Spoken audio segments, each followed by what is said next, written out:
Bismillahirrahmanirrahim. Tes, tes. Enggak bunyi. Tes. Ya. Bismillahirrahmanirrahim. Assalamualaikum warahmatullahi wabarakatuh. Alhamdulillah rabbil alamin. Wassalatu wassalamu ala asyrafil anbiya wal mursalin. Sayyidina Muhammadin wa ala alihi wa ashabihi ajma'in. فقال الله تعالى في كتابه الكريم يا أيها الذين آمنوا اتقوا الله حق تقاته ولا تموتن إلا وأنتم مسلمون سبحانك لا علم لنا إلا ما علمتنا إنك أنت العليم الحكيم اللهم انفعني بما علمتني وعلمني ما ينفعني وزدنا علما والحمد لله على كل حال. Jemaah Masjid Al-Muttaqin rahimakumullah. Apa kabar? Alhamdulillah. Kita bersyukur malam hari ini ketika banyak orang yang bermalam minggu di tempat lain, kita bermalam Ahad di masjid. Dan kita bersyukur kita termasuk yang dipilih Allah untuk mengisi pergantian hari dengan ketaatan, dengan sholat maghrib berjamaah. Mudah-mudahan sholat kita diterima Allah Subhanahu wa Ta'ala. Salawat salam sejahtera kita doakan senantiasa tercurah kepada teladan kita bersama, pemimpin kita bersama, Imamul Muttaqin, pemimpin orang-orang bertakwa, Qaidul Mujahidin, panglima para mujahid yang sebenar-benarnya, Nabiullah Muhammad sallallahu alaihi wasallam, keluarganya, para sahabatnya, para ummahatul mukminat, dan para pengikutnya yang setia hingga akhir zaman. Semoga kita termasuk umat beliau yang berhak menerima syafaatul uzmah beliau di hari berbangkit nanti. Amin ya rabbal alamin. Saudara sekalian rahimakumullah, tema kita pada sore hari ini seperti terlihat di layar dan juga sudah diumumkan adalah boleh jadi kiamat sudah dekat ya. Tema ini bukan dari saya ya, tapi ini kutipan ayat firman Allah Subhanahu wa Ta'ala yang berbunyi la'alla as-sa'ata takunu qaribah. Lengkapnya ayatnya berbunyi sebagai berikut. Allah berfirman ba'da a'udzubillahi minasyaitonir rajim, yas'alukan nasu 'anis sa'ati qul innama 'ilmuha 'indallahi wa ma yudrika la'alla as-sa'ata takunu qaribah. Yang artinya manusia bertanya kepada engkau, kepada Nabi Muhammad sallallahu alaihi wasallam tentang as-sa'ah, tentang kiamat. Qul, jawab pertanyaan mereka wahai Muhammad, katakan pada mereka, innama ilmuha indallah. Sesungguhnya ilmu pengetahuan tentang kiamat itu hanya ada di sisi Allah Subhanahu wa Ta'ala. Wa ma yudrika la'alla as-sa'ata takunu qaribah. Dan tahukah kamu wahai Muhammad, boleh jadi kiamat itu sudah dekat waktunya. Ya. Jadi kalau ada yang bilang, wah Ustadz Ihsan Tanjung nih bikin judul mengerikan gitu ya. Bukan saya yang bikin judulnya, ini judul dari Allah. Jadi kalau mau protes, protes sama Allah kalau berani ya. Kalau saran saya sih jangan protes sama Allah. Nah, jadi jamaah sekalian rahimakumullah, melalui ayat ini kita diajarkan oleh Allah Ta'ala dua hal. Pertama, kita diajarkan agar kita menjadi seorang mukmin yang rendah hati, yang tawadu, yang bila mana ada orang iseng, orang jahil, orang kafir menantang kita, menanyakan kepada kita Hei orang muslim, kamu merasa selalu benar, coba sebutkan kapan kiamat. Jawab dengan jujur, innama ilmuha indallah. Sesungguhnya pengetahuan tentang kiamat itu hanya ada di sisi Allah Subhanahu wa taala. Jadi nggak ada yang tahu kiamat itu kapan akan terjadi. Jangankan kita-kita ini orang biasa, Pak. Nabi saja tidak tahu kapan kiamat akan terjadi. Karenanya tidak kita temukan satu hadis pun yang menyebutkan tahun, bulan, apalagi tanggal terjadinya peristiwa kiamat. Tidak ada. Satu-satunya hadis yang mengisyaratkan kapan kiamat terjadi, kira-kira bunyinya begini. Tidak ada hari di mana matahari bersinar lebih baik daripada hari Jumat. Pada hari itulah Allah ciptakan Adam alaihissalam. Pada hari itulah Allah menempatkan Adam di dalam jannah. Pada hari itulah Allah keluarkan Adam dari jannah. Pada hari itulah Allah akan kembalikan Adam ke dalam jannah. Dan pada hari itulah kiamat akan terjadi. Jadi ini satu-satunya hadis yang mengisyaratkan kapan kiamat akan terjadi, yaitu pada hari Jumat. Tapi Jumat yang mana? Innama ilmuha indallah. Sesungguhnya pengetahuan tentang perkara itu hanya ada di sisi Allah Ta'ala. Ini pelajaran pertama dari ayat ini. Pelajaran kedua dari ayat ini, ujungnya berbunyi wa ma yudarika la'alla sa'ata takunu qariba. Dan tahukah kamu wahai Muhammad, boleh jadi kiamat sudah dekat. Jadi pelajaran kedua adalah kita diminta oleh Allah Ta'ala untuk memiliki sikap mental, kondisi kejiwaan, menganggap bahwa kiamat sudah dekat. Tidak dibenarkan orang mengaku beriman, lalu kalau diajak bicara kiamat, dia mengatakan, ngapain sih kiamat diomongin, kan masih lama. Itu salah itu, ya. Masing-masing kita harus memiliki sikap mental menganggap kiamat sudah dekat.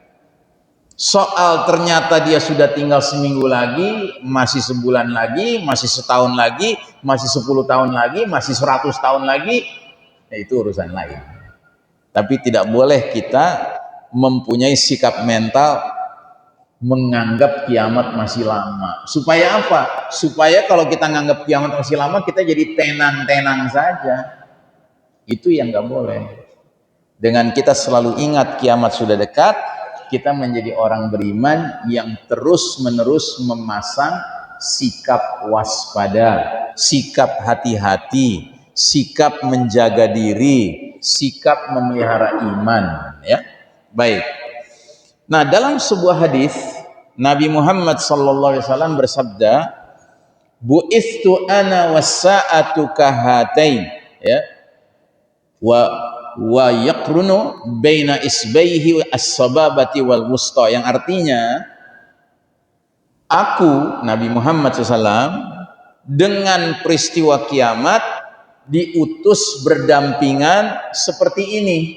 Nabi mengisyaratkan jari telunjuk dan jari tengahnya ditempel, ya. Para ulama mengatakan jarak antara Nabi diutus dengan kiamat itu sisa perbedaan antara jari tengah dengan jari telunjuk, ya. Umumnya kita semua jari tengah lebih panjang daripada jari telunjuk, kan? Tapi biasanya jarak antara panjangnya telunjuk dengan jari tengah kan nggak terlalu jauh, ya Pak. Nah, jadi Nabi menggambarkannya seperti itu. Makanya sekali lagi ini menegaskan seharusnya orang beriman beranggapan kiamat itu sudah dekat. Dan ini hadis disampaikan kapan, Pak? 1500 tahun yang lalu. Nabi mengatakan jarak antara aku dengan kiamat seperti ini. Ya, kira-kira kalau kita sekarang apa telunjuknya makin pendek, Pak? Jari tengahnya makin panjang? Kan enggak, ya. Justru sebenarnya sudah semakin dekat menuju ke panjangnya jari tengah. begitu ya. Makanya pernah saya mengisi pengajian, saya bahas soal Gaza, soal Palestina. Terus ada ibu-ibu bertanya, Pak Ustadz, apa benar kalau Palestina menang berarti kiamat makin dekat? Karena kalau benar, saya nggak mau mendoakan Palestina menang. Gitu. Saya jawab, Bu, jangankan Palestina menang, kita bubar pengajian saja kiamat makin dekat, Bu. Nggak ada ceritanya kiamat makin lama, makin jauh, nggak mungkin. Ya pasti makin dekat dong, ya kan? Nah, jadi demikian. Kemudian Nabi menyuruh kita memasang sikap waspada. Terbukti dari apa?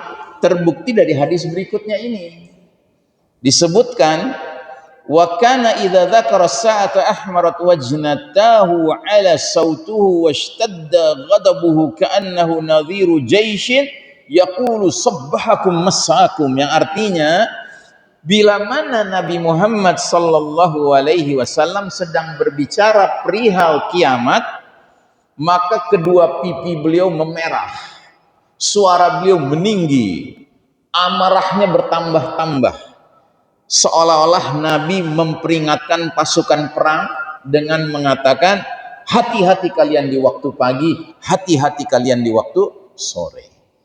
Artinya ini semakin membuktikan bahwa kita dalam perkara kiamat tidak boleh menganggap remeh, ya, menganggap ringan, tidak boleh menganggap masih jauh, santai aja lah, tenang aja. Gitu. Baik. Terus pertanyaan, kepada siapakah peristiwa kiamat itu akan menimpa? Nah, ini berita gembira buat kita ini. Ada berita gembira dari hadis ini. Jadi Nabi pernah bersabda, sebelum saya sampaikan hadis ini, Nabi pernah bersabda, la taqumus sa'atu illa ala syirarin nas. Tidak akan terjadi kiamat kecuali menimpa atas orang-orang yang paling buruk. Jadi Nabi memberikan jaminan bahwa orang-orang baik, orang-orang beriman, ya, itu tidak akan mengalami kiamat. Yang bakal mengalami kiamat hanyalah syirarin nas, manusia-manusia yang paling buruk. Dan didukung hadis ini dengan hadis yang ada di layar. Kemudian Allah Ta'ala mengirim sebuah angin yang aromanya seperti misik, angin itu wangi, ya, kayak parfum misik, dan lembut selembut sutra. Angin itu ketika berhembus itu sepoi-sepoi gitu, lembut selembut sutra. Tidaklah angin itu melewati seseorang yang di dalam hatinya ada iman, ya, meskipun imannya cuma seberat biji atom, seberat biji sawi, tapi ada imannya, kecuali angin itu pasti akan mewafatkan orang beriman itu, ya. Maka tersisalah, tinggallah orang-orang yang paling buruk, orang-orang jahat saja. Kemudian terjadilah peristiwa kiamat, ya. Jadi kalau Anda membayangkan kiamat itu mengerikan, memang iya mengerikan. Tapi Anda tidak perlu khawatir. Kenapa? Ada jaminan lewat hadis Nabi bahwa kita orang beriman tidak akan mengalami kiamat. Yang mengalami kiamat hanya orang-orang yang paling buruk. Siapa mereka? Orang kafir 24 karat. Lah iya dong. Karena kata Nabi, sebelum kiamat sudah dekat sekali mau terjadi, Allah perintahkan suatu angin lembut berhembus, aromanya wangi. Tugasnya apa? Mewafatkan semua orang beriman secara baik-baik saja. Di hadis yang lain dijelaskan, angin itu akan masuk ke dalam ketiak setiap orang beriman lalu mencabut nyawanya. Baik-baik, ya. Termasuk yang imannya cuma tinggal seberat biji sawi, tapi ada imannya. Nah, kalau semua orang beriman termasuk yang tinggal seberat biji sawi sudah diwafatkan, yang tinggal siapa? Yang sisa siapa? Ya orang kafir 24 karat. Alhamdulillah. Ya. Baik. Pertanyaan berikutnya, bila orang beriman tidak mengalami dahsyatnya as-sa'ah, peristiwa kiamat, lalu buat apa kita repot-repot? Lalu kenapa kita tidak boleh bersikap santai? Ya udah tenang aja, santuy aja gitu, ya kan? Nah, ini pertanyaan penting. Saya ulangi lagi ya pertanyaannya. Jika orang beriman tidak bakal mengalami kiamat, lalu kenapa orang beriman nggak boleh santai-santai aja? Sebelum saya kasih jawaban, saya kasih PR dulu kepada Bapak dan Ibu. Kira-kira jawabannya apa, Pak? Ada yang tahu? Ngerti pertanyaannya ya? Kan tadi sudah dibahas. Ada jaminan dari Nabi, orang beriman nggak bakal mengalami kiamat. Yang mengalami hanya orang kafir 24 karat. Karena orang beriman sebelum kiamat terjadi diwafatkan baik-baik dengan angin lembut yang aromanya wangi kayak parfum misik. Lalu pertanyaannya, kalau begitu kenapa kita nggak boleh santai-santai aja? Kita kan orang beriman. Apa jawabannya kira-kira? Ada yang tahu? Ya, silakan Pak.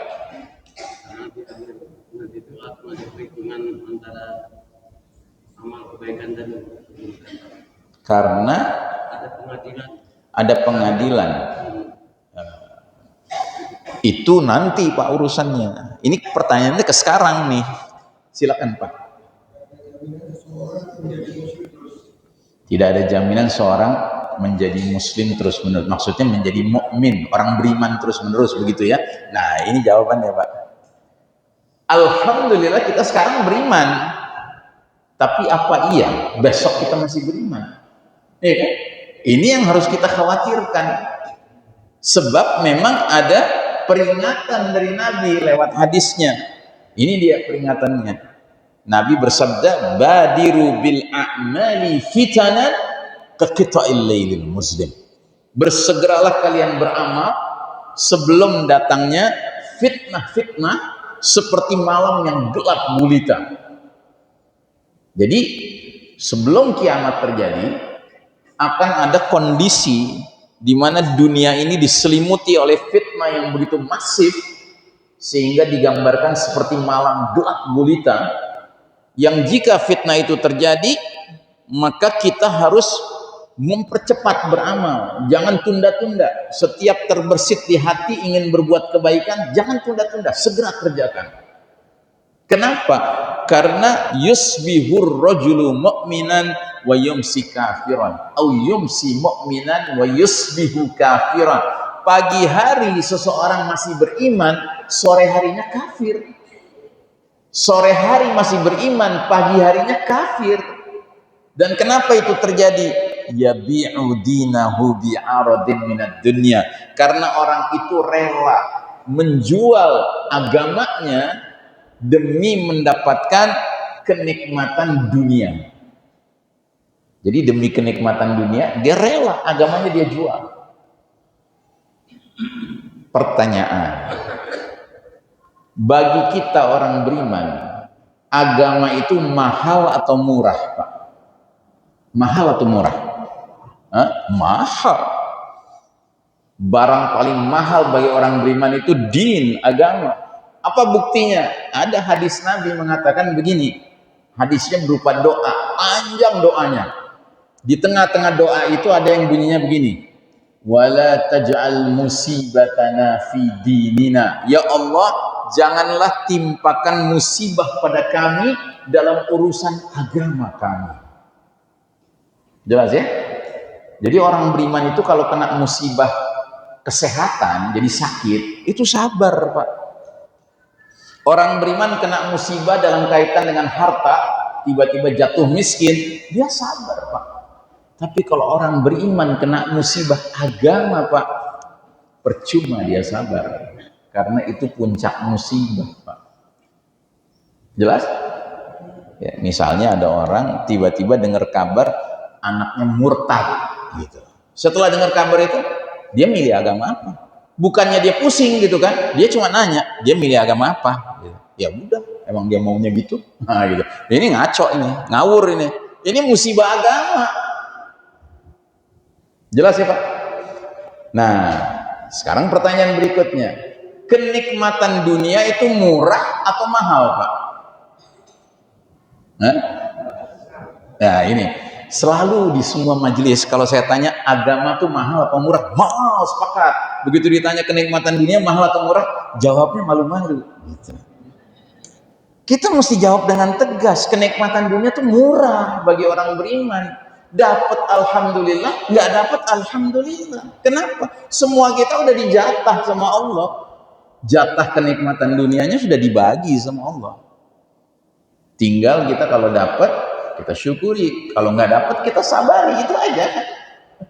Nah jadi jamaah sekalian rahimakumullah, Nabi jelas-jelas menggambarkan kalau era penuh fitnah sudah tiba, maka ancaman itu sudah bukan ancaman ringan lagi, Pak, ancaman berat. Pagi beriman, sore kafir. Ya. Ini namanya apa? Ini namanya dosa yang paling mengerikan. Dalam ajaran Islam, dosa itu bertingkat-tingkat, Pak. Kategorinya ada 3. Yang paling bawah, paling ringan, disebutnya as-saghair, dosa-dosa kecil. Yang di atasnya disebut al-kabair, dosa-dosa besar. Ya, berzina, mencuri itu dosa besar. Ya, makan riba, ya kan, itu dosa besar. Ya. Tapi ada yang lebih tinggi lagi dan paling tinggi. Ini yang paling mengerikan dan semua orang yang mengaku beriman harus khawatir kalau kena dosa jenis yang ketiga ini. Apa itu? Dosa nawaqidul iman. Dosa di mana imannya batal, imannya terhapus, ya. Ini yang dimaksud hadis ini, Pak. Pagi beriman, sore kafir. Nabi nggak bilang pagi berbuat baik, sore berbuat jahat. Bukan. Perbandingannya bukan antara berbuat baik dengan berbuat jahat, ya. Tapi perbandingannya antara pagi beriman, sore kafir. Kan ngeri, Pak. Itu tandanya apa? Sudah mulai merebak dosa yang membatalkan iman. Kalau kita dengar ada orang korupsi, kita nggak boleh langsung bilang kafir loh, nggak boleh, Pak. Sekalipun korupsi, mencuri termasuk minal kabair, dosa besar, tapi dia tidak serta-merta membatalkan iman orang itu. Ya. Sementara nawakidul iman, hilangnya iman, ya, itu adalah tatkala seseorang terlibat dalam perbuatan-perbuatan atau ucapan-ucapan yang membatalkan imannya. Pertanyaan, perlu contoh tidak? Serius? Berani? Berani ya? Ini ilmu, namanya ilmu, kita harus kunyah-kunyah, ya. Mungkin agak berat mendengarkannya, tapi saya harus menyampaikannya untuk melindungi kita semua dari dosa pembatal keimanan ini. Salah satu dosa pembatal keimanan adalah bila seseorang yang mengaku muslim mengucapkan kata-kata seperti semua agama sama, semua agama baik, semua agama benar. Bapak Ibu pernah dengar ada orang ngomong begitu? Jangan bilang banyak, Pak. Bilang pernah aja. Kalau bilang banyak makin panik kita. Ya kan? Dengar pernah aja udah panik kita, apalagi dengar banyak yang ngomong begitu. Atau jangan-jangan di antara kita yang duduk di sini pernah ngomong begitu juga? Nah, pertanyaan berikutnya, Ustadz Ihsan, masa iya sih ngomong semua agama sama aja batal iman? Kayaknya ekstrim banget deh Ustadz Ihsan gitu. Betul, Pak, saya ekstrim kalau nggak pakai dalil. Maka tolong dicatat, Pak, dalilnya, dikunyah-kunyah dalilnya. Saya kasih 3 dalil. 1, Ali Imran 19. Ali Imran 19. 2, Ali Imran 85. Ali Imran 85. 3, Al-Hijr ayat 2. Ini mampu ngafalin ya, Pak, ya, 3 itu. Pada nggak nyatet soalnya. Oke, kita lihat satu persatu. Ali Imran 19. Apa kata Allah? Innad dina indallahil Islam. Sesungguhnya agama yang Allah ridhai di sisinya hanyalah Islam. Pernah dengar ayat itu, Pak? Pernah dengar, ya? Ingat ya, terjemahannya sesungguhnya agama yang Allah ridhai di sisinya hanyalah Islam. Jangan sekali-kali percaya dengan terjemahan yang begini. Sesungguhnya agama yang diridhai Allah salah satunya Islam. Bukan salah satunya. Satu-satunya hanya Islam. Nah, ada ini orang udah baca ayat ini, dia pernah baca ayat ini, tapi dia berani-beraninya mengatakan, masa iya sih Allah cuma ridho sama agama Islam?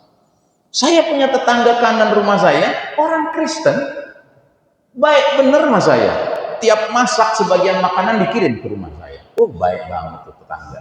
Sementara tetangga kiri rumah saya, Muslim, berjenggot segini, anggota partai Islam, koruptor. Semua agama sama, tergantung oknumnya. Nah, gitu ya kan? Jadi dia seolah-olah merasa lebih cerdas dari Allah. Allah yang bilang cuman satu yang Allah ridhoi, Islam. Dia malah berani mengatakan, enggak lah, semua agama sama aja. Na'udzubillahi min dzalik. Ayat kedua, Ali Imran 85. Apa kata Allah di ayat itu? Wa may yabtaghi ghairal islami dinan fala yuqbalu minhu wa huwa fil akhirati minal khasirin. Artinya, barang siapa mencari selain Islam sebagai agama, sekali-kali nggak akan diterima darinya, dan dia di akhirat akan tergolong orang yang merugi. Kira-kira jelas nggak bahasanya di ayat ini? Jelas nggak? Kalau dikatakan di akhirat bakal merugi, berarti nanti di akhirat dia bakal senang apa sedih? Bakal sedih. Gara-gara apa? Gara-gara milih selain Islam. Nah, kok bisa sih ada orang baca ayat ini terus masih bisa mengatakan, oh enggak, semua agama sama, semua agama baik, semua agama benar. Na'udzubillahi min dzalik. Itu ayat kedua. Dalil ketiga tadi surat berapa? Al-Hijr ayat 2. Bagaimana bunyinya? Rubbama yawaddul ladzina kafaru law kanu muslimin. Kelak di akhirat nanti, seringkali orang-orang kafir itu berandai-andai sewaktu di dunia menjadi muslim. Kira-kira orang kafir nanti berandai-andai di dunia ya, menjadi muslim, itu pertanda dia bersyukur atau dia menyesal? Menyesal. Dan Allah bilangnya seandainya dulu jadi muslim. Allah nggak bilang seandainya dulu jadi mukmin. Tinggi mana Pak derajatnya muslim dengan mukmin? Mukmin lebih tinggi derajatnya. Nah, si orang kafir itu nanti di akhirat nggak jadi muslim aja udah nyesel. Cuman nggak jadi muslim aja. Kenapa?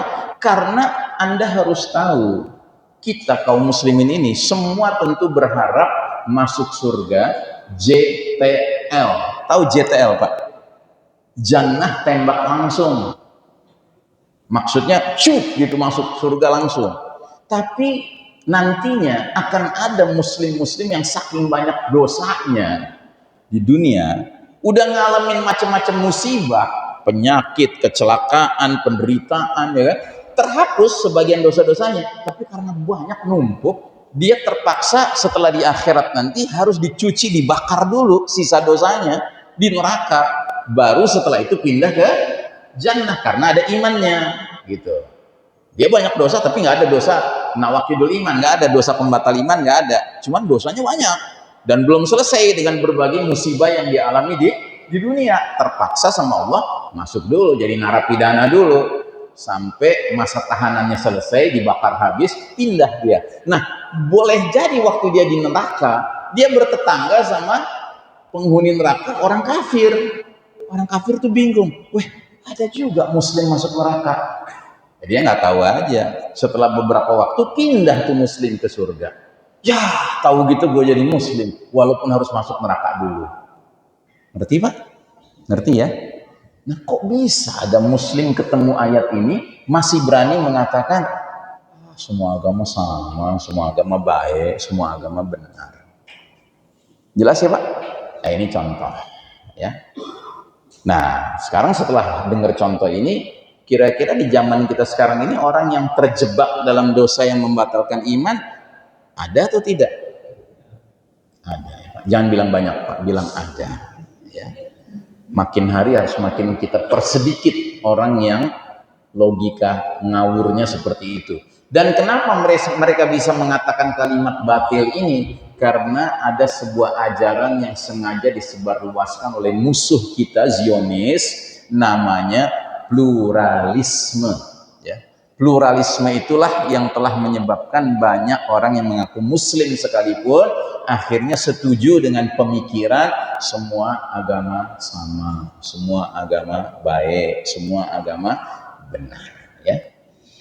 Oke, sekarang pertanyaan berikutnya. Jika ada pemuda di masjid tiba-tiba teriak, Islam agama paling benar, itu benar atau salah, Bapak dan Ibu? Hah? Salah. Siapa yang bilang salah? Kenapa salah, Pak? Nah, Masya Allah, Mumtaz. Kita doakan Bapak berangkat haji. Udah haji belum, Pak? Belum. Ya, kita doakan Bapak berangkat haji, insya Allah.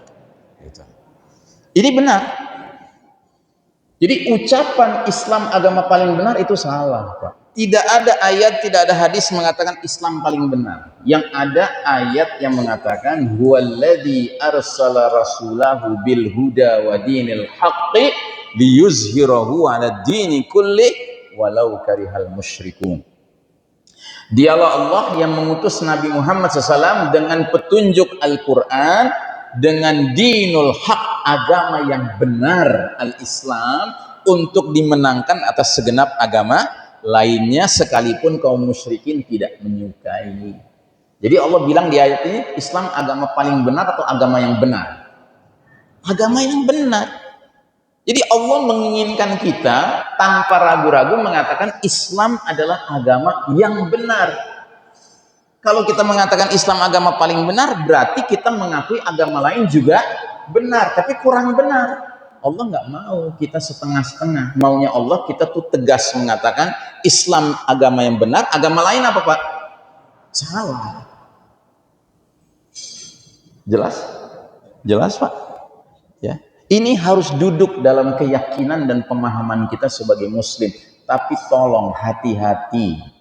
Jangan dengan pemahaman dan keyakinan ini lalu jalan di tengah umat manusia yang aneka ragam agama dan keyakinan, membusungkan dada, merasa benar sendiri. Itu nggak boleh, Pak. Kenapa nggak boleh? Karena yang benar itu adalah Islamnya. Kita bukan Islam, Pak. Kita muslim, penganut agama Islam. Penganut agama Islam tuh manusia. Manusia kadang bisa benar, kadang bisa salah. Nah, ini juga jadi masalah nih. Kadang-kadang sebagian kita nggak bisa membedakan Islam dengan Muslim, Islam dengan umat Islam. Ya, maaf ya, umat Islam kadang-kadang bisa ngaco, Pak.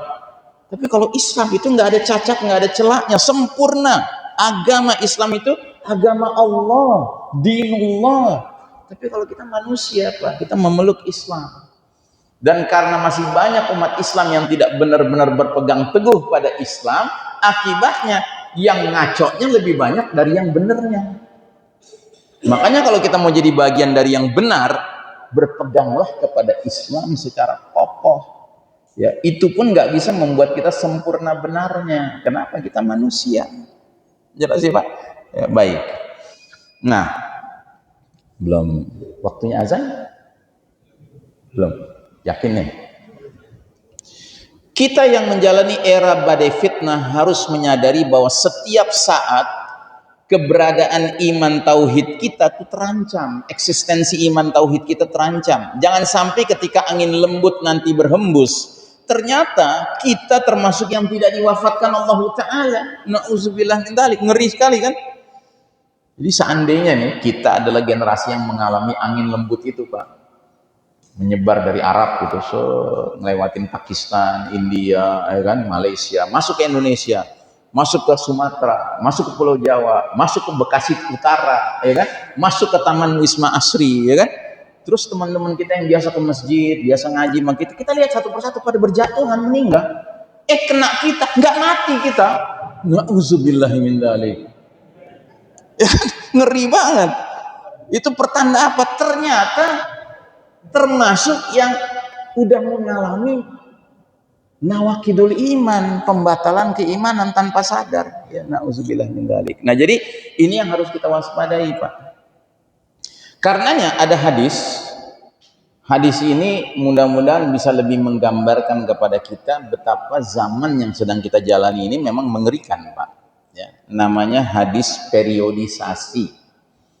Dalam satu hadis ini Nabi meringkas perjalanan sejarah umat Islam menjadi 5 fase, 5 periode, 5 babak.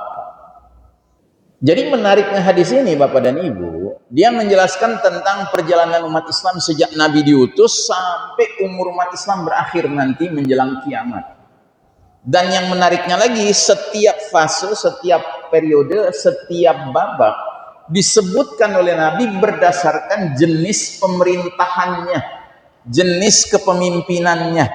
Ya, ini kan asli bahasa Arabnya, langsung kita lihat terjemahannya. Kalian umat Islam akan mengalami fase pertama, namanya fase pemerintahan kenabian.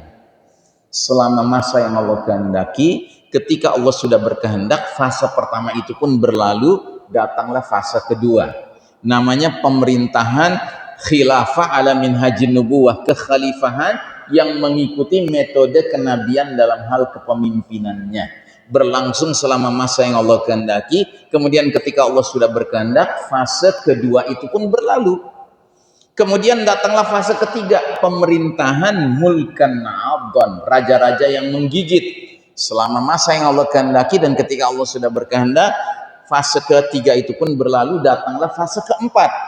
Nah, fase keempat namanya pemerintahan mulkan jabriyah, para penguasa yang memaksakan kehendak mereka selama masa yang Allah kehendaki, dan ketika Allah sudah berkehendak, fase keempat itu pun berlalu, untuk kemudian datanglah fase kelima sekaligus fase terakhir, namanya fase pemerintahan khilafah ala minhajin nubuwah, kekhalifahan yang mengikuti cara-cara metode kenabian dalam hal kepemimpinannya. Summa sakata, kemudian Nabi diam. Kemudian Nabi diam, menurut para ahli hadis, pertanda sampai disitulah umur umat Islam. Setelah itu dunia pun tutup buku, selesai kiamat, begitu. Ya. Nah, qadarullah, takdir Allah, kita, saya, bapak-bapak, ibu-ibu yang hidup bersama ini di zaman ini, kita sudah berada di fase keberapa, Pak? Di fase keempat. Yang dikasih warna merah itu, yang kalau kita banding-bandingkan nama fase keempat ini dengan fase-fase yang lain, ini fase yang paling nyebelin.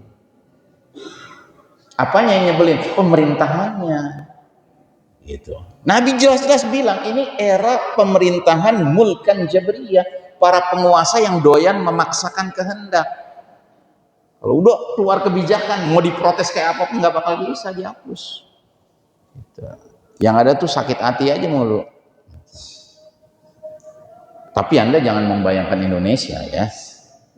Indonesia sih insya Allah fine. Yang bermasalah tuh Konoha, Wakanda, itu yang bermasalah. Gitu, ya. Tapi jangan salah, bukan hanya Konoha dan Wakanda saja. Yang di luar Konoha Wakanda juga banyak yang bermasalah sekarang. Sudah masuk? Ya, baik. Kita skors untuk mendengarkan azan Isya.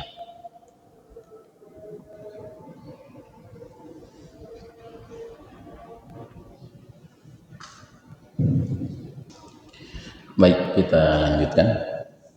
Jadi jamaah sekalian rahimakumullah, perjalanan umat Islam sejak awal Nabi diutus sampai umur umat Islam berakhir akan mengalami beberapa jenis pemerintahan, ya. Dan pemerintahan yang terbaik sudah barang tentu yang paling awal disebut pemerintahan kenabian, ya. Disitulah Nabi Muhammad SAW langsung menjadi pemimpin generasi awal umat Islam, generasi sahabat, ya. Dan masa kenabian itu tidak berlangsung lama, dia hanya berlangsung 23 tahun, ya. Jadi kalau dibikin skemanya seperti ini, Pak, skemanya. Dengan garis putus-putus berwarna putih, menunjukkan posisi umat Islam yang mengalami naik turun, Pak. Ya. Jadi waktu kita umat Islam generasi awal dipimpin Nabi Muhammad SAW 23 tahun, itu 13 tahun berjuang di Mekah di bawah garis merah. Di bawah garis merah pertanda dalam kondisi lemah, dalam kondisi umat Islam, para sahabat dianiaya selagi di Mekah, karena yang memimpin Mekah kaum musyrikin Quraisy kafir yang membenci dakwah tauhid, dakwah Quran, dakwah Islam yang dibawa Nabi dan para sahabat. Sampai akhirnya Allah perintahkan hijrah ke Madinah. Nah, setelah hijrah ke Madinah, alhamdulillah di Madinah sudah banyak kaum Ansor, kaum yang membantu, menolong Islam, yang menyambut kaum Muhajirin yang pindah dari Mekah ke Madinah, sehingga di Madinah menjadi banyak kaum berimannya, dan akhirnya kokohlah kondisi umat Islam, sehingga sekalipun Nabi cuma 10 tahun di Madinah, tapi dalam tempo yang singkat itu, sak Jazirah Arab, sak semenanjung Arab, itu semuanya berubah dari jahiliyah menjadi Islam. Ya, alhamdulillah. Setelah Nabi wafat, datang fase pemerintahan kedua, namanya pemerintahan Al-Khilafah ala Minhajin Nubuwah, kekhalifahan yang mengikuti cara-cara Nabi memimpin. Muncullah para khalifah-khalifah yang istimewa, yang dijuluki Khulafa'ur Rasyidin, khalifah-khalifah yang terbimbing oleh Allah Ta'ala. Mereka terdiri dari 5 sahabat mulia, semuanya sudah dikabarkan Nabi akan menjadi penghuni surga. Abu Bakar Siddiq, Umar bin Khattab, Utsman bin Affan, Ali bin Abi Thalib, dan Al-Hasan bin Ali. Ya. Nah, ini 5 khalifah ini memimpin total 30 tahun. Ya. Setelah itu datang fase pemerintahan yang ketiga, namanya Mulkan Adon, raja-raja menggigit. Dan fase ketiga ini berlangsung sangat lama, Pak. 1302 tahun Hijriah. Ya. Bermunculanlah selama 1302 tahun itu aneka kerajaan Islam silih berganti jatuh bangun. Jumlahnya banyak, tetapi yang menonjol ada 3. Kerajaan keluarga besar Umayyah, kerajaan keluarga besar Abbasiyah, dan kerajaan Kesultanan Utsmani Turki. Nah, selama 1302 tahun itu, umat Islam bukan dipimpin oleh khalifah, tapi oleh raja. Nabi menyebutnya raja-raja menggigit. Kenapa disebut raja-raja menggigit? Karena mereka menggigit Quran dan Sunnah. Ya. Yang namanya orang menggigit, kadang-kadang gigitannya kenceng, kadang-kadang gigitannya lemah, ya kan? Bahkan kadang-kadang mangap, ya nggak? Itu. Makanya 1302 tahun itu raja-raja Islam yang muncul tuh aneka ragam. Ada yang memang adil, penuh kasih sayang kepada rakyatnya, tapi kadang-kadang ada yang zalim juga. Tapi sekalipun zalim, karena berpegang pada Quran dan Sunnah, ya, rakyat harus sabar menghadapinya. Sampai tahun 1342 Hijriah alias 1924, kemudian kita masuk ke fase keempat yang sekarang sedang kita jalani ini, Pak. Nah, fase keempat ini Nabi menyebutnya fase Mulkan Jabriyah, para penguasa yang memaksakan kehendak mereka. Ya. Umat Islam bahkan sudah tidak punya lagi kepemimpinan seperti di fase ketiga, sudah tidak ada. Ya, karena apa? Karena Kesultanan Utsmani Turki itu yang terakhir itu, begitu dia runtuh, ya, ibaratnya rumah umat Islam yang tadinya begitu besar, membentang dari barat ke timur, dari Maroko sampai Maroke, ya, tiba-tiba hancur berkeping-keping, ya. Dan mulailah muncul keadaan di mana negeri-negeri kaum muslimin jadi kecil-kecil gitu loh. Tadinya besar, ya, dari barat sampai timur. Dan mulailah umat Islam menjadi laksana anak-anak ayam kehilangan induk. Dulu masih ada induknya Pak, Kesultanan Utsmani Turki, makanya banyak catatan-catatan sejarah hubungan baik antara kerajaan Samudra Pasai Aceh dengan Kesultanan Utsmani Turki. Ya, bahkan ada surat minta tolong kepada pimpinan supaya kirim pasukan untuk melawan Portugis, gitu, ya kan? Masya Allah.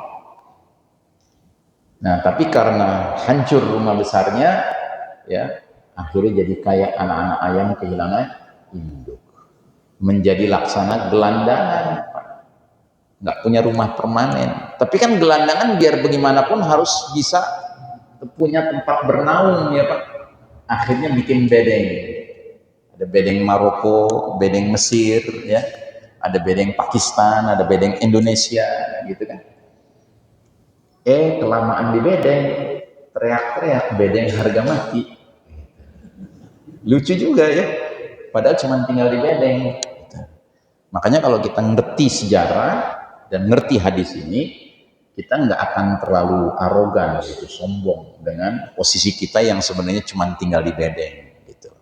Bahkan kita harus diam-diam menyimpan semangat untuk ayo kita bangun lagi rumah kita, gitu. Dan insya Allah akan terbangun lagi. Karena apa? Nabi bilang setelah fase keempat ini, fase kelima namanya sama dengan fase kedua, fase kejayaan kembali umat Islam. Tapi tentunya harus kerja keras kita Pak.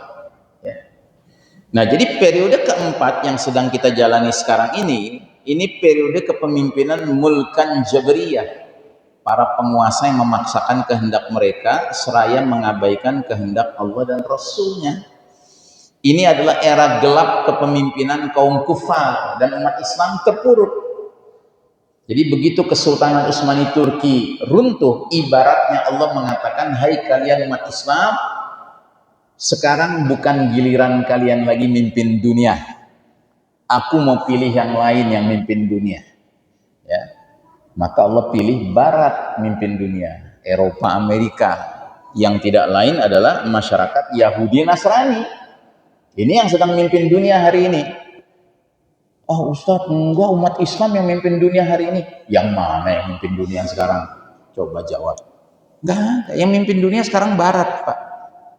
Eropa, Amerika, Yahudi, Nasrani, ya kan? Gitu. Makanya di sini gambarnya di fase keempat ini kita melewati garis merah, turun ke bawah, kita jatuh. Umat Islam kalah dan kita mengekor. Padahal dulu selama 1302 tahun kita umat Islam berjaya dan memimpin semua bangsa-bangsa lain, umat lainnya. Begitu. Nah, jadi fase keempat ini era gelap kepemimpinan kaum kufar dan umat Islam sedang terpuruk, ya. Sudah berjalan selama 105 tahun Hijriah sejak tahun 1342 Hijriah dan sudah 101 tahun Masehi sejak tahun 1924, ya. Dan Allah Subhanahu wa taala menggambarkan situasi ini di hadis yang lain. Jadi hadis lain bunyinya begini. Awal mula urusan agama ini adalah kenabian dan rahmah. Kemudian kekhalifahan dan rahmah. Kemudian raja-raja dan rahmah. Ya. Persis kayak tadi kan. Awal kenabian, kemudian kekhalifahan, kemudian raja-raja, ya kan. Jadi waktu 1302 tahun raja-raja Umayyah, Abbasiyah, Kesultanan Utsmani Turki mimpin itu masih ada rahmat Allah. Tapi lanjutan hadis itu mengatakan kemudian manusia memperebutkan kepemimpinan kekuasaan laksana keledai. Begitu kata Nabi. Ya. Jadi kita mau mengakui atau tidak, bahasa Nabi adalah di fase kita sekarang ini orang pada umumnya memperebutkan kepemimpinan dan kekuasaan ibarat keledai. Begitu, ya. Dan selanjutnya Nabi bilang, fa'alaikum bil jihad. Dan kalau kalian mendapati zaman itu, keadaan itu, diwajibkan atas kalian berjihad. Dan jihad yang paling afdol adalah ribat. Ribat itu artinya apa Pak? Berjaga-jaga di tepi negeri, jangan sampai negeri muslim kemasukan musuh-musuh yang ingin menjarah negeri kita, ingin menjajah negeri kita. Terus ada lanjutannya, wa afdalur ribat, sedangkan ribat yang paling utama di masa itu adalah yang berlangsung di Asqalan. Pertanyaan, Asqalan di mana? Asqalan nama sebuah kota di Palestina, Pak. Dulu ada seorang ulama besar namanya Imam Asy-Syafi'i. Pernah dengar ya nama Imam Asy-Syafi'i ya? Imam Syafi'i itu lahir di Gaza. Tapi kalau ditanya orang, wahai Imam Syafi'i, kamu orang mana? Saya orang Asqalan. Masya Allah. Ya. Kenapa? Karena zaman dulu Asqalan itu ibu kota wilayah yang luas yang mencakup seluruh Gaza. Kalau sekarang, gitulah. Ya. Jadi kayak orang Tasik, orang Garut, kalau ditanya kamu orang mana, ya kan? Di Jakarta ketemu gitu, kamu orang Bandung, gitu. Ya, kenapa? Ya karena ibu kota Jawa Barat tuh Bandung. Kayak kalau di media massa ada ketegangan antara negara Amerika dengan negara Rusia, disebutnya ketegangan antara Washington dengan Moskow, gitu kan? Ya. Nah, jadi Nabi sudah peringatkan 15 abad yang lalu. Kalau kalian tidak hidup di zaman pemerintahan kenabian yang penuh rahmat itu, atau zaman kekhalifahannya masih penuh rahmat itu, bahkan zaman raja-raja yang menggigit yang masih penuh rahmat itu, tapi kalian ditakdirkan hidup di zaman orang pada berlomba memperebutkan kepemimpinan laksana keledai bertarung gitu ya, maka kesibukan kalian adalah bantu yang terjadi di Gaza. Begitu ya, Masya Allah. Nah jadi jamaah sekalian rahimakumullah, di fase keempat ini ibaratnya ayat ini nggak nyala gitu loh Pak. Ayat ini kayak nggak nyala. Ini ayat kepemimpinan nih. Allah Ta'ala berfirman, hai orang-orang beriman, taatilah Allah dan taatilah Rasul dan ulil amri di antara kalian. Ulil amri di antara kalian itu para pemimpin di antara kalian. Kemudian jika kalian berlainan pendapat tentang suatu perkara, kembalikanlah urusan perkara itu kepada Allah, Al-Quran, dan kepada Rasul, sunnahnya. Jika kalian benar-benar beriman kepada Allah dan hari kemudian, yang demikian itu lebih utama bagimu dan lebih baik akibatnya. Ya. Jadi ada 3 pihak yang harus kita taati. Taatilah Allah, taatilah Rasul, dan para pemimpin di antara kalian. Tapi seorang ulama ahli tafsir dari Suriah namanya Syekh Ali As-Sabuni rahimahullah dalam kitab tafsirnya mengatakan, kok di depan Allah ada taatilah, kok di depan Rasul ada taatilah, tapi kok di depan ulil amri minkum, pemimpin di antara kalian, nggak ada taatilah. Perhatikan, ya kan? Di depan Allah ada taatilah kan? Di depan Rasul ada taatilah kan? Di depan ulil amri minkum nggak ada taatilah. Nah, dijawab sama beliau, karena mentaati Allah, mentaati Rasul, hukumnya mutlak, ya, nggak ada cerita tawar menawar. Tapi yang namanya mentaati pemimpin, ya, itu bersyarat. Syaratnya apa? Syaratnya 2. Pemimpin itu harus minkum dari kalangan kalian. Kalian itu siapa? Hai orang-orang beriman, ya. Syarat pertama itu, baru syarat pertama, tapi ada syarat kedua. Pemimpin yang beriman itu dalam menyelesaikan semua perkara nggak nengok kemana-mana kecuali kepada Al-Quran dan Sunnah. Kalau dia seperti itu, wajib kita mentaatinya. Tapi kalau tidak, Allah dan Rasulnya lebih utama yang kita taati. Nah, di fase keempat ini, kebanyakan pemimpin-pemimpin di negeri-negeri yang ada, termasuk negeri Arab, termasuk negeri kaum muslimin, ya, bahkan terang-terangan mengatakan kami memimpin nggak pakai Quran dan Sunnah. Ngerti Pak? Nah, itulah yang menyebabkan rahmat Allah dicabut sekarang ini, ya. Dan karenanya kita hidup dalam kekacauan sekarang. Nah, belum lagi kemudian karena Allah menyerahkan kepemimpinan dunia kepada Barat, Yahudi Nasrani, Allah peringatkan kita di surat di sebuah hadis, ya, Nabi memperingatkan kita, sungguh kalian umat Islam benar-benar akan mengikuti kebiasaan jalan hidup orang-orang sebelum kalian, sejengkal demi sejengkal, sehasta demi sehasta, sehingga sekiranya mereka yang kalian ikuti masuk lubang kadal sekalipun, ya, kalian pasti terus saja ngikutin mereka. Sahabat bertanya-tanya, Ya Rasulullah, apakah mereka itu kaum Yahudi dan kaum Nasrani? Kata Nabi, siapa lagi kalau bukan mereka? Begitu, ya. Nah, jadi jamaah sekalian rahimakumullah, ketika penerapan surat An-Nisa 59 tidak utuh saat ini, alih-alih merujuk kepada Al-Quran dan Sunnah, umat malah masuk ke dalam lubang biawak. Ya, ini problem kita. Inilah babak di mana umat Islam mengalami fitnah-fitnah, ujian-ujian yang kian memuncak sampai bakal keluarnya nanti puncak fitnah yang paling dahsyat sepanjang zaman, yaitu fitnah Al-Masihud Dajjal. Ya. Tetapi alhamdulillah Nabi memberikan kita kabar gembira bahwa dunia nggak berakhir di fase keempat. Kata Nabi, fase keempat juga punya expire date. Ya, ada masa berlakunya. Kalau sudah selesai masa berlakunya, datanglah fase kelima, periode kekhalifahan sesuai metode kenabian. Nah, periode ini adalah kepemimpinan khalifah-khalifah lagi, muncul lagi khalifah-khalifah, ya, yang mana mereka jumlahnya sebanyak 7 yang belum muncul. Yang sudah muncul kan 5 tadi, Abu Bakar, Umar, Utsman, Ali, dan Hasan, ya kan?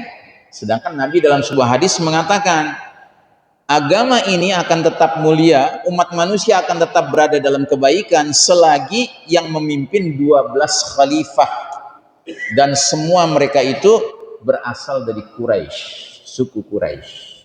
Abu Bakar, Umar, Utsman, Ali, Hasan, semua Quraisy, ya.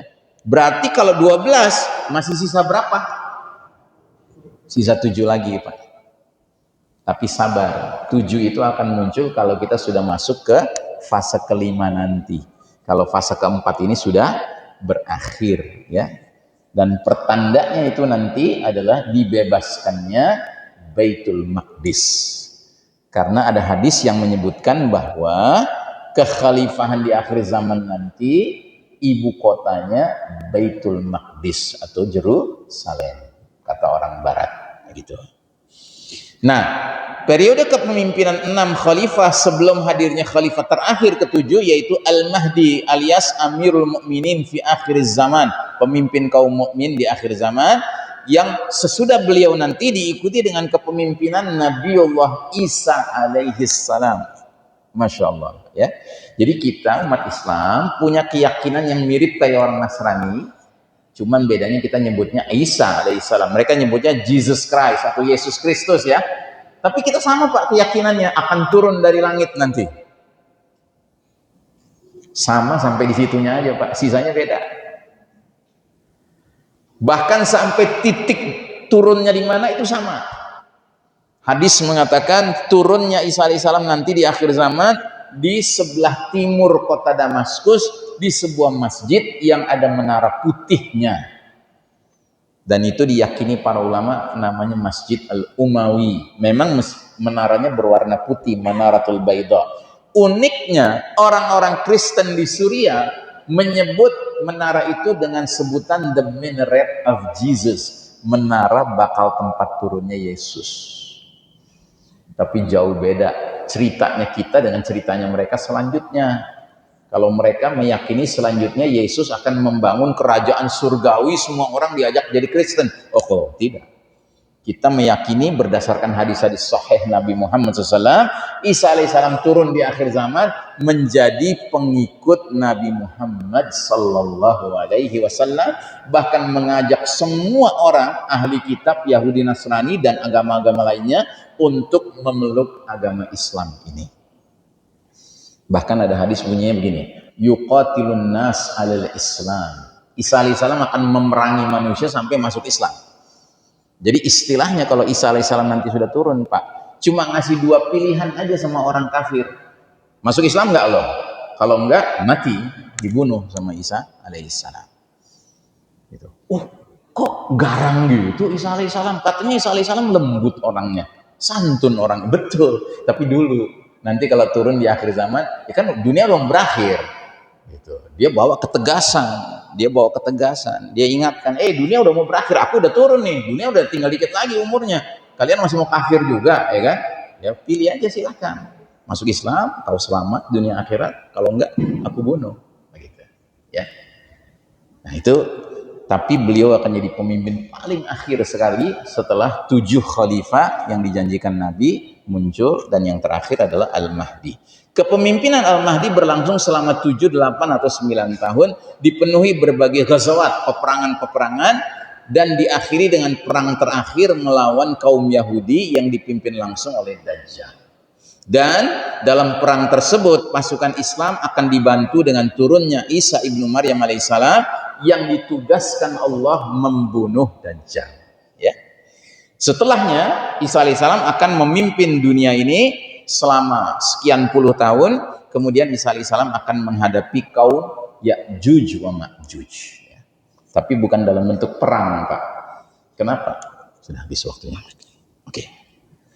Tapi bukan dalam bentuk perang, karena Ya'juj Ma'juj itu jumlahnya banyak sekali. Nanti penyelesaiannya lewat doa. Ya.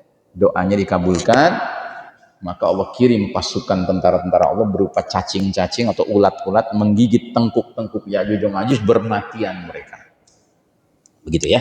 Baik. Nah, jadi saudaraku rahimakumullah, inilah kurang lebih cerita tentang perjalanan kita dan sekaligus gambaran bahwa kita sekarang berada di fase yang paling memprihatinkan. Banyak sekali fitnah, Pak, ya, yang karenanya kalau kita ingin selamat, pastikan kita jangan sampai terlibat dalam dosa-dosa, khususnya dosa yang paling mengkhawatirkan, nawaqidul iman. Karena di era penuh fitnah ini Nabi mengatakan pagi hari orang bisa beriman, sore hari menjadi kafir, atau sore hari masih beriman, pagi hari jadi kafir. Ya. Demikian saya cukupkan, sekian. Tadi saya dibisikin tinggal 5 menit, mungkin saya ngomong barusan semenit, sisa 4 menit. Kalau ada yang mau bertanya silahkan, tapi tolong batasnya 4 menit. Ya. Wassallallahu ala nabiyyina Muhammadin wa ala alihi wasahbihi ajmain. Silahkan Bapak Ibu. Ya. Kalau tadi kita sebutin kekalikan berarti akan dibutuhkan di Baitul Maqdis. Kalau kita hubungan dengan kondisi saat ini, apakah memang ototnya Israel dan negara Barat itu untuk menghalangi Ya. Jadi begini, sesungguhnya masyarakat dunia sekarang, terutama setelah perang Gaza ya Pak ya, alhamdulillah semakin terbuka matanya. Ya. Termasuk dunia barat. Dunia barat yang selama ini kalau memandang kasus perang atau konflik di Timur Tengah itu umumnya berpihak ke Zionis Israel dan menganggap Palestina itu teroris, ya.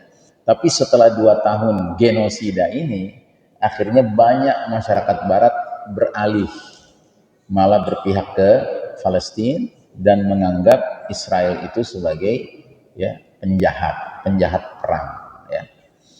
Dan bahkan lebih jauh lagi, sebagian masyarakat barat sampai memeluk Islam, alhamdulillah, lantaran perang ini.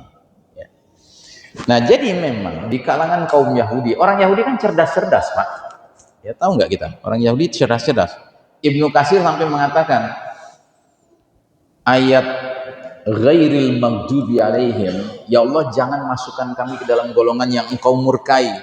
Itu Ibnu Katsir dijelaskan. Ada sahabat nanya sama Rasul, ya Rasul, siapa itu al-maghdubi alaihim, kaum yang dimurkai Allah? Nabi menjawab, al-maghdubi alaihim humul yahud. Mereka kaum Yahudi yang dimurkai Allah. Gitu, ya. Nah, jadi Imam Ibnu Katsir itu menjelaskan kaum Yahudi itu cirinya apa? Indahumul ilm ma indahumul amal. Ilmunya banyak, tapi amalnya bertentangan dengan ilmunya. Gitu. Nah, termasuk ilmu orang Yahudi itu adalah apa? Mempelajari Islam. Termasuk mempelajari ilmu akhir zaman dari Nabi Muhammad SAW. Dan mereka tahu Nabi sudah memberi kabar gembira. Ujung perjalanan dunia ini adalah kemenangan bagi kaum beriman, kaum bertakwa. Tegaknya kembali khilafah. Termasuk khilafah itu akan berdiri di Baitul Maqdis. Jadi apa yang mereka lakukan sekarang berusaha untuk menghalangi itu menjadi kenyataan.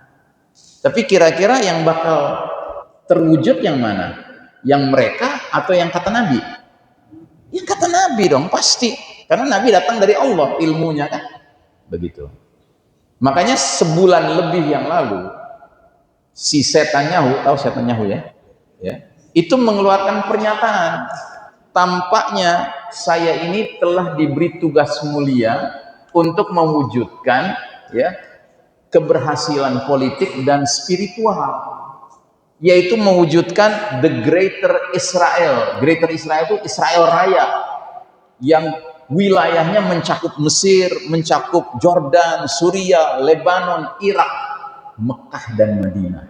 Bayangkan ya. Makanya semua tentara Israel di sini ada stamp, ada ini, ada badge ya, badge. Itu gambar peta Israel Raya, membentang dari Sungai Nil di Mesir sampai Sungai Yufrat di Irak, dari utara Suriah sampai kota Mekah. Begitu Pak. Nah, tapi kan ini omongannya setan ya. Namanya juga setan Yahu. Masa ya kita percaya sama omongan setan? Sementara ini omongan Nabi SAW.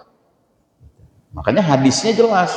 Nabi pernah ngomong sama Abdullah bin Hawalah, seorang sahabat, "Ya ibnal Hawalah, wahai ibnu Hawalah, idza ra'aitum al-khilafatu nazalat fi Baitul Maqdis, kalau engkau sudah menyaksikan khilafah tegak turun dari langit di Baitul Maqdis ya, di Yerusalem, ya, maka akan muncul situasi-situasi begini begitu, ya.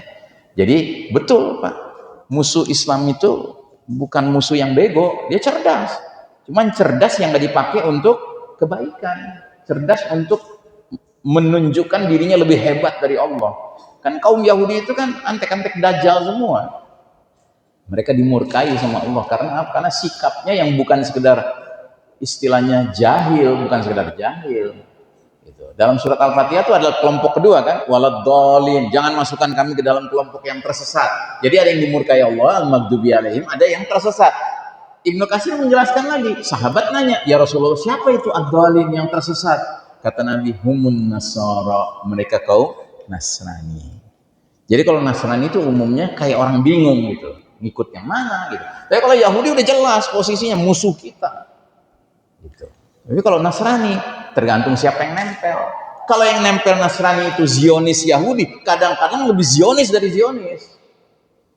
Tapi kalau yang nempel orang Nasrani itu Muslim, mukmin, yang punya akhlak yang baik, punya akidah yang kokoh, ya kan? Dia akan akrab sama umat Islam. Kalau perlu dia masuk Islam. Dan ini yang sedang terjadi di dunia Barat sekarang. Alhamdulillah. Gitu, ya. Jadi kira-kira begitu. Benar pertanyaan Bapak itu benar. Insya Allah. Saya kira cukup ya, waktunya sudah habis. Baik jamaah sekalian rahimakumullah, mari kita tutup majelis kita dengan mengharap keberkahan dari Allah Ta'ala. Semoga ilmu yang kita terima bermanfaat dunia akhirat. Kalau ada yang benar dari yang saya sampaikan itu datang dari Allah ya, jangan ragu mengikutinya. Tapi kalau ada yang salah itu dari saya ya, tolong didoakan saya diampuni Allah. Mudah-mudahan kita semua dilindungi dari kesesatan-kesesatan yang disebabkan gangguan syaitan. Kita akhiri majelis kita dengan doa kafaratul majlis. Subhanakallahumma wa bihamdika asyhadu an la ilaha illa anta astaghfiruka wa atubu ilaik. Walhamdulillahi rabbil alamin. Wassalamualaikum warahmatullahi wabarakatuh.